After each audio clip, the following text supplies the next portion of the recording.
You need something simple. Help with one thing, a little space, a more honest answer, a moment to rest, a little care without having to prove you deserve it. But before you even ask, guilt arrives. You start editing the need before anyone has heard it. Maybe this is too much. Maybe I should handle it myself. Maybe they will think I am needy. Maybe they will be kind now, but secretly feel tired of me later. So you shrink it.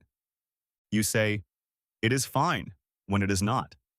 You say, no worries, when there are worries. You say, I do not need anything, while silently hoping someone notices that you do. And the painful part is, you may not even be asking for something unreasonable. You may just be asking to be considered. That is why this guilt is so confusing. It does not always show up because you're doing something wrong. Sometimes it shows up because having needs has started to feel dangerous. Let's slow this down. When you feel guilty for having needs, the guilt often comes before the actual response. No one has said no yet. No one has called you selfish yet. No one has rolled their eyes yet. But your body already prepares for rejection. You rehearse the request. You soften the words. You add too many explanations. You apologize before you even say what you want. Sorry, can I ask something? Sorry, I know this is annoying. Sorry, I do not want to be difficult. And underneath all of it is one question. Am I asking too much? That question can sound responsible. It can sound considerate. But sometimes it is fear wearing polite clothes. Because there is a difference between caring about other people and disappearing so they never have to be uncomfortable. The first reason your needs may feel guilty is that you learn to measure them by other people's reactions. If someone became distant when you asked for support, your mind may have learned that needing care creates distance. If someone made you feel dramatic when you wanted honesty, your mind may have learned that clarity costs connection. If someone acted burdened when you needed help, your mind may have learned that being easy is safer than being truthful. So now, even in a different relationship, your nervous system may still respond as if the old rule is active. Do not need too much. Do not ask too directly. Do not make the mood heavier. Do not risk becoming a problem. The second reason is that you may be confusing having needs with being selfish. But those are not the same thing. Having a need means something matters to you. Being selfish means only you matter. There is a big difference between saying, I need rest tonight, and saying, no one else's needs count. There is a difference between asking for care and demanding control. Guilt blurs that line. It makes every request feel like pressure, every boundary feel like rejection, every honest sentence feel like an attack. So instead of asking clearly, you over-explain. You build a case for why your need is acceptable. I know you are busy, and I know this may sound silly, and I know other people have bigger problems, but maybe, only if it is okay, could I possibly… By the time you finish, the need has been buried under proof that you are not a bad person for having it. But healthy needs do not require a courtroom. They require honesty, timing, and respect. The third reason this guilt stays strong is that you may have been rewarded for not needing much. People may have called you strong because you did not ask. Easy because you adjusted. Mature because you stayed quiet. Kind because you made room for everyone else. And those qualities can be real. But there is a hidden danger when your identity becomes built around never being inconvenient. At some point, being easy can become a cage.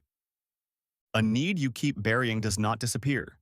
It usually comes back as resentment, or distance, or quiet sadness, or the feeling that no one really knows you, even though you have spent years being available to everyone. That is the cost of always asking, am I asking too much? But never asking, what happens to me when I keep asking for too little? This is where the question needs to change. Instead of asking, am I allowed to need this? Ask, can I express this need clearly and respectfully? That is the real measure. The measure is whether you are being honest without being cruel, clear without being controlling, and direct without making the other person responsible for all of your feelings. Here is a simple way to check the need. First, name what you actually need. Not the apology around it, not the fear around it, just the need. I need help with this.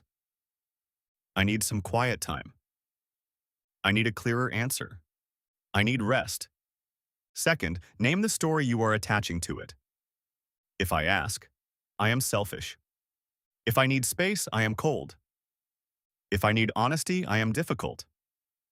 If I need care, I am too much. This step matters because the guilt often lives in the story, not the need. Third, ask how you can say it without apology or accusation. Not, sorry, I am probably being annoying. Not, you never care about what I need. Try something cleaner. I need some quiet time tonight. It is not about you. I just need to reset. Or, can you help me with this today? I have been trying to manage it alone and I need support. These sentences are not selfish. They are clear. And clarity may feel strange at first if you are used to earning permission before speaking. If this kind of calm, practical self-understanding is what you want more of, you can stay with Kenso calm. No pressure. Just a place to understand what your mind does in moments like this. Now, there is one important truth. Not every person will respond well to your needs. That does not automatically mean your need was wrong. It may mean the relationship was built around your silence. This is why guilt is not always a signal to stop. Sometimes guilt is a signal that you are practicing a new level of honesty. It may feel uncomfortable to ask. It may feel risky to rest. It may feel unfamiliar to say, I need this. But unfamiliar does not mean wrong. The goal is not to become demanding. The goal is to stop treating your own needs like evidence against your character. Because your needs are not proof that you are difficult. They are information. They show you where you are tired, where you are under-supported, where you have been pretending you can keep giving without receiving anything back. So the next time that question appears, am I asking too much? Pause before you answer from fear. Ask something more honest. Am I asking clearly? Am I asking respectfully? Am I allowing the other person to respond freely? And am I also allowing myself to exist in this relationship as a real person, not just a convenient one? You do not have to make your needs smaller to prove you are kind. You can care about others and still tell the truth about yourself. You can be considerate without becoming invisible. You can ask for help without turning it into a confession. You can need rest without justifying your exhaustion. And you can want care without apologizing for being human. One need does not make you a burden. One honest request does not make you selfish. Sometimes the most peaceful thing you can do is stop asking permission to have an inner life and simply say, with calm honesty, this matters to me.